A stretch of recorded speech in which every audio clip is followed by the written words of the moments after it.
নমস্কাৰ মই কৰবিয়ে পুনৰ এটা ভিডিঅ' লৈ আহিছোঁ আপোনালোকৰ মাজলৈ আৰু লগতে এইখিনিতে কৈ থওঁ আপোনালোকে যদি মোৰ ভিডিঅ'বিলাক চাই ভাল পায় প্লিজ এটা লাইক কৰি দিব লগতে কমেন্টও কৰিব আৰু লগতে যদি মোৰ ভিডিঅ'বিলাক আপোনালোকে চাব বিচাৰে তেতিয়া সাবস্ক্ৰাইব কৰি দিব আৰু লগতে বেল আইকনটো টিপি দিব আজি দিনটো বৰ এটা বিশেষ ভাল নগল অকমান ঠগু খালো অকনমান মনটো বেয়াও লাগি আছে আৰু ভগৱানে মানুহক কিয় ইমান এনেকুৱাকে কিছুমানক বহুত বেছি দিয়ে টকা পইচা বহুত সুখত ৰাখে কিছুমানক বহুত দুখত ৰাখে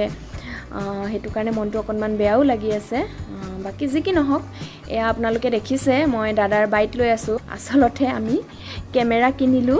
ডিএনএ লাইফৰ কাৰণে পোৰ্টেলৰ কাৰণে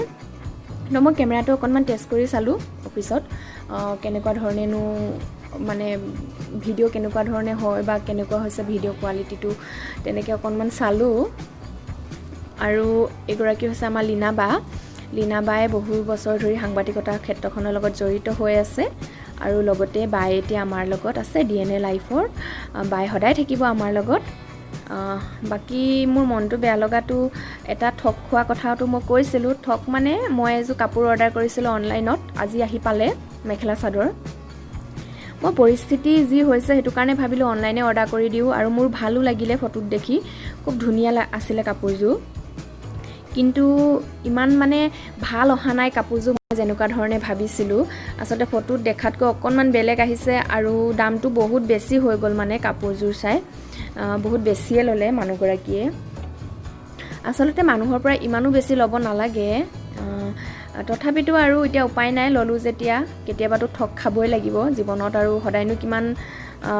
ঠক নোখোৱাকে থাকিম বা সদায়নো কিমান লাভ চাই থাকিম কেতিয়াবা অকনমান ঠক খাবও লাগে তেতিয়া হিকে আৰু এতিয়া বুজিলো আৰু মানে যে ফটোখনত দেখিলে কাপোৰ কিনিব নালাগে এনে ভালে ফিনিশিংটো কিন্তু একদম বেয়া মানে কোনো ফটা চিটা বা তেনেকুৱা কোনো কমপ্লেইন নাই কিন্তু কাপোৰজোৰ মানে অকনমান কালাৰটো বেলেগ হৈ আহিছে বাকি ঠিকে আৰু আজি মনটো আসলতে একেবাৰে বেয়া এটু কাৰণে অফিসৰ পৰা হতে সবজি কিনিবলৈ মানে হুমালো সদায় মই মানুহগৰাকীক দেখো কিন্তু সদায় হুধিম বুলি ভাবো ৰিক্সাত অহা হয় এটু কাৰণে নুহুধু এগৰাকী মাইকী মানুহে সবজি বিক্ৰী কৰি থাকে সদায় মনটো মাৰি থাকে আৰু সবজি তেখেতে বহুত কমকে মানে লৈ বিক্ৰী কৰি থাকে এইকেটা সবজি তো মই তেখেতক সুধিলো আজি কি গাড়ী চলাইছিলে প্ৰাইভেট গাড়ী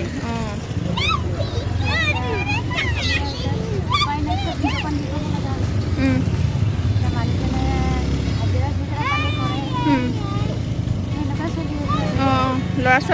ছোৱালী এজনী বিক্ৰী হয়নে সবজি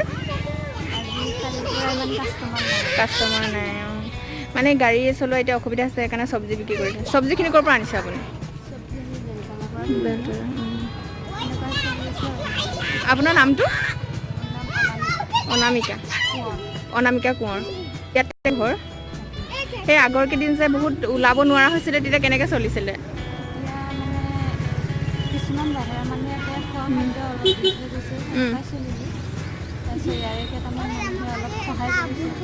ৰিলিফ পাইছেনে চৰকাৰৰ কিবা এনেকৈ নাই পোৱা এই ভিডিঅ'টো আসলতে মই এটু কাৰণে কৰিলো আপোনালোকে আসলতে প্ৰয়োজন নহলে কিছুমান বস্তু কিনিব এনেকৈ যদি কম বস্তু লৈ কৰবাত বিক্ৰী কৰি থাকে বা বহি থাকে আমি কিছুমান বস্তু প্ৰয়োজন নহলে আমি কিনিব লাগে সেই বস্তুকেইটা আমি যেতে কিনিম সেই পইচাকেইটা তেওঁলোকক বহুতখিনিয়ে সহায় কৰে আৰু মই তেনেকুৱা কৰো মই যিমান পাৰো মানে মোৰ ঘৰত থাকিলেও মই তেনেকৈ কিনি আনিবলৈ চেষ্টা কৰো কাৰণ তেওঁলোকেও চলক এদিনৰ কাৰণে আমিতো সকলোৱে এনেদৰে চলিবই লাগিব পৰিস্থিতি আমাক যি কৰিছে হেতু কাৰণে আপোনালোককো কৈছো প্লিজ আপোনালোকেও যতে এনে ধৰণে দেখে অকনমান হলেও কিনিব যাতে তেওঁলোকে সহায় পায়